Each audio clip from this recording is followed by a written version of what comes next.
Salut, toi qui écoutes, c'est toujours Estrella qui te raconte cette histoire de tout là-haut dans le ciel.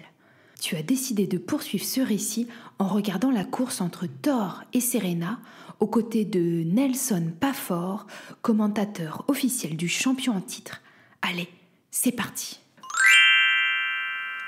Bonsoir, nous sommes donc en direct du circuit du Vieux-Bois au pôle Nord où nous retrouvons nos deux concurrents du jour.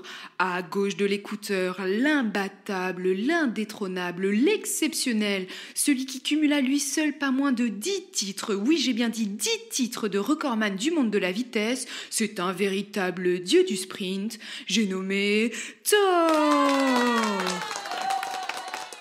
Et à la droite de votre écouteur, celle que personne ne connaît, celle qui n'a jamais rien gagné, on pourrait même dire qu'elle a perdu d'avance. Serena.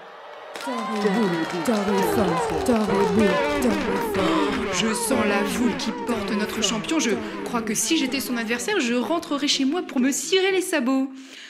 Allez, le juge arbitre demande le silence dans la forêt, le coup de feu annonçant le départ est tout proche.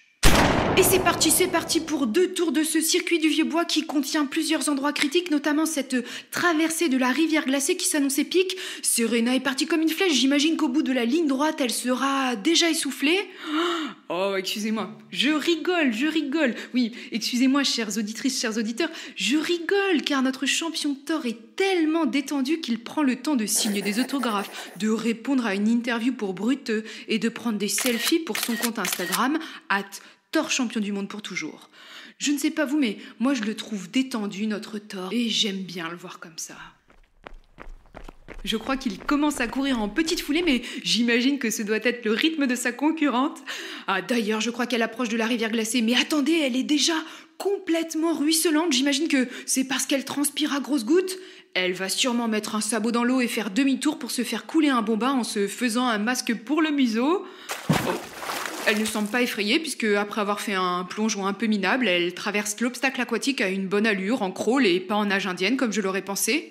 Elle ressort de l'eau alors que le renne le plus rapide de l'histoire de la course de rennes de traîneau la rejoint presque. Il est parti plusieurs minutes après, mais il est exceptionnel et il va passer en même temps que sa concurrente la ligne d'arrivée. Enfin, quand je dis ligne d'arrivée, ce n'est pas tout à fait vrai, chères spectatrices, chers spectateurs, car, comme je l'ai déjà dit, ce n'est pas 1, mais 2 tours de ce circuit du Vieux-Bois qui doivent être effectués. Les voilà donc qui passent exactement au même moment devant la cabine des journalistes où je me situe cette ligne d'arrivée. Je dois dire que, malgré le fait que j'espère vraiment que Thor va gagner, je ne peux m'empêcher d'avoir une pensée émue pour son adversaire, qui est parti tellement en avance et qui va tout de même perdre cette course. Je pense que Thor aura encore le temps de répondre à quelques interviews avant l'arrivée de sa concurrente, qui sera peut-être alors en train de couler lors de son 2e passage de la rivière glacée. Selon mes infos obtenues hors micro, le journal L'Épître souhaitait recueillir le témoignage de Thor. Il faut dire qu'il y a si peu de pages concernant le sport masculin dans le plus grand quotidien sportif du pôle Nord que ça nous fera du bien. Oh, je n'en reviens pas. Serena ne tient pas le choc et vient de s'arrêter quelques mètres après la ligne d'arrivée. Mais que se passe-t-il ? Pourquoi ses soutiens se jettent-ils dans ses bras ? Mais attendez, se peut-il que... Oh, c'est une catastrophe. Les ordinateurs de course disent que la reine du camp adverse a déjà effectué ses 2 tours. Est-ce vraiment en train d'arriver ? Je crois que notre champion hurle que ce n'est pas possible, qu'il y a triche. Il demande vérification par le chronométreur officiel, un juge arbitre et le drone ayant filmé la course. Il dit qu'il ne quittera pas la Maison Blanche en bois de Laponie qui accueille les vainqueurs pendant leur année de règne. Je crois que les officiels sont unanimes. C'est bien Serena qui a gagné la course annuelle du circuit du Vieux-Bois. On voit que Thor et ses supporters sont très déçus. Oh, mais quel manque de respect du camp adverse qui reprend en chœur cette chanson. Pendant ce temps, Thor déclare rageur au magazine L'Épître.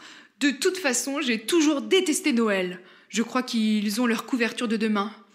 Et moi, avant de rendre l'antenne et par la même occasion prendre ma retraite, je tiens à vous dire, chères auditrices, chers auditeurs, que si vous voulez connaître la suite de cette histoire, il faut vous rendre à l'épisode 6. C'était Nelson Pafford, en direct du circuit du Vieux-Bois. À vous, les studios. Cet épisode de la fiction interactive « Mais où est passé le Père Noël ?» se termine. Je m'appelle Marie Bongard et je te remercie d'avoir passé ces quelques minutes avec Estrella, Reina et les autres. Si cette histoire t'a plu, n'hésite pas à laisser 5 étoiles et un commentaire. Ce sera un peu mon cadeau de Noël. Je t'invite aussi à m'envoyer des messages et remarques par mail mariebongardbonnefille@gmail.com ou sur Instagram @mariebongard. À bientôt.